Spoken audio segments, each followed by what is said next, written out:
Yang terpisah bahwa ini betul-betul pasal yang memberikan kewenangan kepada Menteri Agama untuk mengatur sebebas-bebasnya jumlah persentase kuota haji tambahan baik untuk.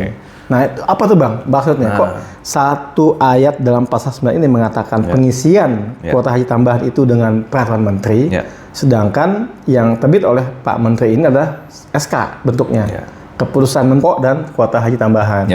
Nah, tapi untuk konteks pendistribusian jumlah kuota tadi yang khusus 98%, yang reguler 92%, itu berarti bukan para menteri ya, tapi SK ya bentuknya ya. Undang-undang tidak mengatur.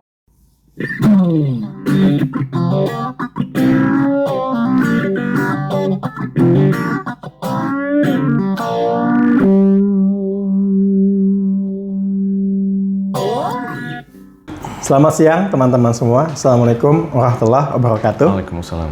Bertemu kembali dengan kami, Selodram, Celotehan, Indra dan Adam. Salam Bang Indra. Salam. Kita coba hari ini melanjutkan kembali diskusi yang pekan lalu sudah kita sempat bahas terkait dengan kuota haji. Ya. Dan kita waktu itu sudah sempat membahas juga terkait dengan masalah kewenangan Menteri untuk menetapkan kuota haji pokok pun haji tambahan. Nah, yang menjelaskan tentang adanya kewenangan Menteri Agama untuk menetapkan kuota haji tambahan. Dengan apa? Dengan dasar pasal 9 Undang-Undang Nomor 8 Tahun 2019. Ya. Di mana dikatakan bahwa dalam pasal 9 tersebut, dalam hal terdapat penambahan kuota haji Indonesia, ya, setelah Menteri menetapkan kuota haji sebagaimana dimaksud pada pasal 8 ayat 2, Menteri menetapkan kuota haji tambahan. Ketentuan mengenai pengisian kuota haji tambahan diatur dalam peraturan Menteri. Jadi ada ketentuan dalam Undang-Undang Haji mengenai kewenangan Menteri untuk menetapkan kuota haji tambahan. Nah, pasal 9 ini terletak satu pasal di bawah pasal 8 yang mengatur mengenai kuota haji pokok, gitu ya. Di mana Menteri juga menetapkan kuota haji tersebut. Nah, kemudian bagaimana porsi distribusinya itu jauh diatur di pasal 64, gitu ya. Nah, nanti kita coba diskusi sama Bang Indra nih, kira-kira apakah pasal 9 ini juga terikat pendistribusian oleh Menteri tentang kuota haji tambahan itu dengan pasal 64 atau tidak, gitu ya. Atau memang betul-betul ini pasal yang terpisah, bahwa ini betul-betul pasal yang memberikan kewenangan kepada Menteri Agama untuk mengatur sebebas-bebasnya jumlah persentase kuota haji tambahan baik untuk reguler maupun untuk khusus. Atau memang dia terikat dengan ketentuan pasal 64 bahwa baik pokok maupun kuota tambahan itu terikat dengan ketentuan pembagian 92% untuk kuota reguler dan 8% untuk jamaah haji khusus. Nah, kita coba minta pendapat Bang Indra nih. Gimana Bang Indra? Oke, dari mana kita ngomongin ya? Oke, berarti kita lihat pasal 8 ya. Pasal 8 itu kan Menteri menetapkan kuota haji kan? Kuota haji Indonesia. Ya, itu kita pada pekan lalu kita sempat bahas kuota haji Indonesia itu Menteri itu nggak bisa menentukan semua mau dia. Ternyata terikat sama berapa shareholding ngasih kan? Betul, ya kan? Betul. Nah, kemudian pasal 9 itu kalau ada kuota tambahan itu ditetapkan juga oleh Menteri. Oleh Menteri, betul. Okay. Nah, sampai sini dulu. Nah, kita tahu kuota haji yang biasa itu yang pasal 8 itu dia menetapkannya pakai SK kan, keputusan menteri. Oke. Ya. Kemudian kita tahu yang kemarin 2024 itu juga pakai untuk kuota tambahan yang 2024 juga pakai keputusan menteri, ya kan? Nah, kembali ke terus udah itu pasal 9-nya itu kan bilangnya ya. Nah, kemudian 9B bilang pengisiannya itu pakai peraturan menteri. Peraturan menteri. Okay. Nah, itu apa tuh Bang maksudnya? Kok satu ayat dalam pasal 9 ini mengatakan pengisian kuota haji tambahan itu dengan peraturan menteri, sedangkan yang terbit oleh Pak Menteri ini adalah SK bentuknya, keputusan menteri. Nah, ini maksudnya apa nih bedanya nih? Karena memang yang namanya kuota haji Indonesia itu berbeda definisinya dengan pengisian. Oh, memang beda ya? Memang beda. Kuota haji Indonesia beda dengan pengisian. Ya. Ya, pengisian kuotanya. Ya. Oke. Ya. Bedanya di mana? Jadi gini, kalau ngisi ini saya ambil kesimpulan dari Undang-Undang Haji sendiri. Itu dia ada tuh masalah pengisian kuota haji yang biasa, bukan tambahan ya. Yang pokok lah ya. Iya. Itu kita bisa baca, ada pada di banyak pasal lah itu, dari mana lagi tuh, dari 11 terus mana lagi tuh. Tapi Undang-Undang Haji sendiri nggak mengatur tentang definisi pengisian kan sebetulnya? Nggak ada. Tapi menyebar di berbagai pasal-pasal di Undang-Undang Haji. Untuk mengisi itu kan. Oke, jadi silakan netizen mengambil kesimpulan sendiri. Karena definisinya nggak ada, cuma dapat ditarik kesimpulan dari pasal-pasal di pasal Undang-Undang Haji sendiri. Kan? Yang menyebar di berbagai pasal lah ya. Nah, tentang pengisian kuota haji. Kalau dari yang saya tangkap, yang namanya pengisian itu adalah misalnya ada kuota, misalnya 200.000. Itu siapa aja ya orangnya yang bisa berangkat pakai itu? Pertama mungkin ini kali ya, lokasi provinsinya mana dulu gitu ya. Kabupaten kota berapa penyebaran kuotanya, mau diisi oleh siapa gitu ya. Orangnya siapa sih? Ya kan? Setelah dapat misalnya itu kan ada antrian nasional tuh. Berarti 200.000 masuk antrian kan, seret masuk gitu kan. Dari 200.000 berarti harus diatur. Dan ini ada di undang-undang ini gitu kan. Harus diatur gimana bayarnya. Teknisnya ya. Iya, berapa harinya batasnya. Untuk bayarnya. Iya, kalau misalnya terus nggak bisa bayar terus gimana gitu kan. Nah, ini ada diatur di undang-undang ini, dan saya lupa di pasal berapa. Undang-undang juga mengatur. Aturan lebih lanjut diatur dengan peraturan menteri. Ini untuk kuota yang biasa ya, bukan yang tambahan. Meskipun di pasal 9 pun dikatakan bahwa ketentuan mengenai pengisian kuota haji tambahan diatur dengan peraturan menteri. Baik pokok maupun aturan ataupun tambahan berarti diatur dalam peraturan menteri ya untuk pengisian ya. Iya, tapi memang peraturan menteri berbeda karena yang pertama kan udah muncul tuh yang pertama kali dapat 221.000 kan udah muncul peraturan menterinya. Dapat kuota tambahan, diatur lagi oleh peraturan menteri. Berarti ada 2 peraturan menteri untuk kuota pokok dan kuota haji tambahan. Nah, tapi untuk konteks pendistribusian jumlah kuota tadi yang khusus 98%, yang reguler 92%, itu berarti bukan peraturan menteri ya, tapi SK ya bentuknya ya.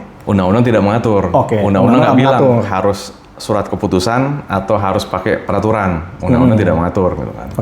Tapi yang pasti di pasal 9 ini ada kewenangan yang diberikan oleh undang-undang kepada menteri menetapkan kuota haji tambahan. Nah, ini bentuknya apa nih? Bentuknya apakah memang yang keputusan tadi bentuk SK gitu ya? Lalu kemudian Pak Menteri mempunyai kewenangan berapapun mau membagi-baginya, mau 50-50, mau 40-60, atau dia terikat dengan pasal 64. Nah, ini yang kemudian saya pikir perlu nih diklarifikasi oleh diskusi Telegram ini. Untuk memberikan pemahaman lebih nih kepada netizen. Tapi sebelumnya saya mau garis bawahi ya, ini kan namanya orang bicara hukum, 2 orang bicara, pendapatnya bisa 3. Bisa 5, bisa 5, ya. Jadi kalau misalnya ada yang berpendapat berbeda, kami nggak bilang salah. Mereka salah, bisa jadi mereka benar. Jadi pasal 8 itu untuk kuota pokok, pasal 9 untuk kuota tambahan, 64 distribusinya. Nah, kembali gimana itu, Bang? Berarti kita lihat pasal 9 bilang kuota haji tambahan ditetapkan oleh menteri kan. Yang B-nya itu masalah pengisian, itu bukan kuota. Berarti nggak ada konteks kaitan dengan ini ya? Nggak ada, berarti udah itu lain ya. Berarti sekarang apakah kuota tambahan itu harus ikut pasal 64? Sekarang kita lihat pasal 64. Pasal 64 ya.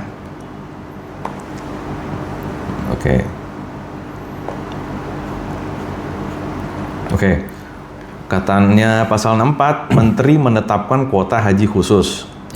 Kuota haji khusus ditetapkan sebesar 8% dari kuota haji Indonesia. Sekarang pertanyaannya, apakah kuota tambahan itu masuk ke dalam kuota haji Indonesia? Masuk dong. Kuota haji Indonesia bukannya pokok dan tambahan? Ya, kita lihat lagi ada nggak panduannya di undang-undang. Ya kan? Kalau dari penjelasan pasal 64 ada nggak? Yang dimaksud dengan kuota haji Indonesia adalah kuota haji aktual. Hasil dari keputusan pemerintah Kerajaan Arab Saudi dan pemerintah Indonesia nih. Itu. Artinya di sini disebutkan hanya kata kuota haji aktual. Apakah kemudian aktual itu hanya untuk yang pokok kuotanya atau juga terus pokok kuota tambahan? Agak susah jawabnya, jadi kita balik. Kita balik. Apakah kuota haji tambahan itu tidak aktual? Ya, kan kalau gini, kuota haji aktual hasil dari keputusan pemerintah Kerajaan Arab Saudi dan pemerintah Indonesia. Oke. Nah, pertanyaannya, kuota tambahan itu juga merupakan keputusan nggak dari kedua pemerintah?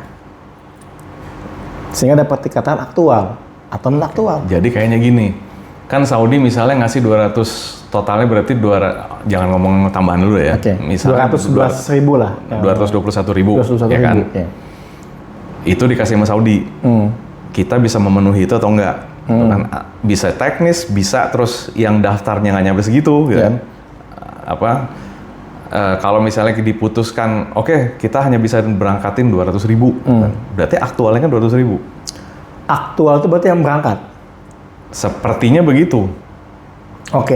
Hasil dari keputusan pemerintah Saudi dan pemerintah kita. Ya, artinya kan pemerintah Saudi pertama ngasih nih, ini kuota Indonesia sekian ya, 221.000 nih pokoknya nih, gitu kan. Terus nextnya ngasih lagi nih, 20.000. tambahan 20.000. Kemudian pemerintah Indonesia menetapkan bahwa kuota kita adalah sekian dan pokoknya sekian, tambahan sekian.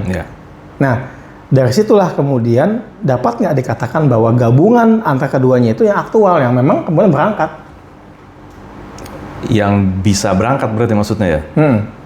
Iya, bisa jadi lebih dikit yang berangkat dari kuota yang dikasih Saudi. Artinya dari 221.000 yang pokok, ditambah 20.000 yang tambahan, bisa saja semuanya full berangkat sebagai kuota haji aktual, ataupun juga berkurang karena jumlah pendaftarannya ataupun kesiapan dari pemerintah untuk kemudian memberangkatkan. Sehingga itu yang aktual ya udah yang berangkat segitu gitu ya.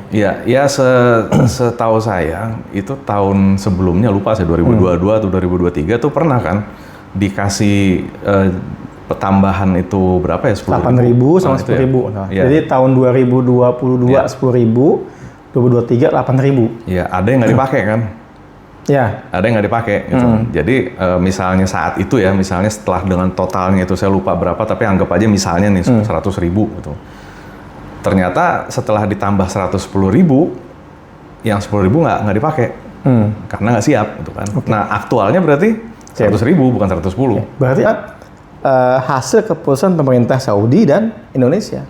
Artinya harusnya, kalau saya sih melihat bahwa menafsirkan kuota haji Indonesia dalam pasal 64 ini yang distribusikan khusus 8%, itu mencakup pula yang tambahan, nggak hanya untuk yang pokok. Ya, sepertinya begitu. Berarti pokoknya berapapun yang berangkat, maksimalnya sebagaimana kuota yang diberikan Saudi, bisa di bawah itu. Ya kan? Artinya bisa di bawahnya yang pokok, atau di bawahnya pokok plus tambahan. Atau ya semua full berangkat, tambahan dan pokok. Gitu ya. Aktual kan? Aktual. Oke. Artinya kalau misalnya kita menafsirkan pasal 8, pasal 9, dan pasal 64, dan penjelasannya di pasal 64 ini, kira-kira bisa dong ditafsirkan bahwa sebetulnya distribusi 92% versus 8% reguler dan khusus itu juga mencakup yang tambahan, nggak hanya untuk yang pokok. Kayaknya menguat ke situ ya. Kalau punya pendapat lain ya silakan aja. Saya nggak gini, Bang Indra, melihat ada SK Menteri yang mirip tentang pendistribusian kuota haji tambahan tahun 2023 dan 2022. Dan dua-duanya itu mencakup 92% versus 8%. Baru tahun 2024 yang berbeda dari ketentuan dalam pasal 64 ini.